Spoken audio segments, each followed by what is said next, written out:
pescant bé, estem pescant prou, podem fer un obrador per filetejar, envasar, fer quarta gamma, cinquena gamma, congelar, restauració, gastronomia.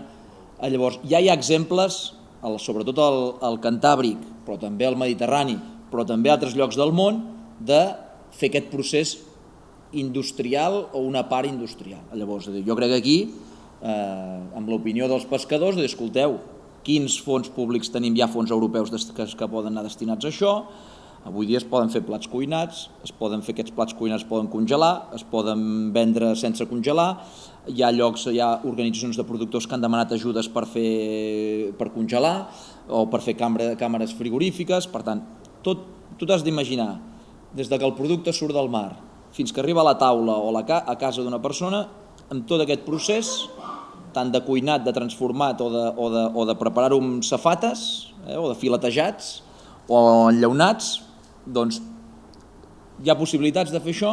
Si no, val la pena? A quan es ven? Quins marges hi poden haver? I llavors jo crec que aquí és alternatives. I en base a aquestes alternatives mirar finançaments i decidir.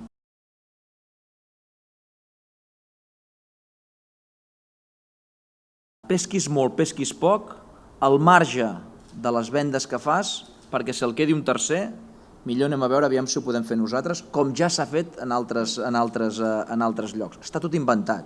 De fet, nosaltres, al Mediterrani català, anem bastant més enrere de com van les cofradies del Cantàbric. Fa molts anys que fan projectes molt grans d'organitzacions de productors amb fons europeus per fer projectes industrials de transformació. Per tant, passi el que passi, això s'ha de fer. Ja concretarem com, però això s'ha de fer. D'acord? I passi el que passi, la lluita pels dies de pesca s'ha de fer i la guanyarem. De fet, ja ens han intentat dos desembres reduir-nos al 80% i al final, per sentit comú i perquè era un insult a la intel·ligència la proposta que es feia, no s'ha fet.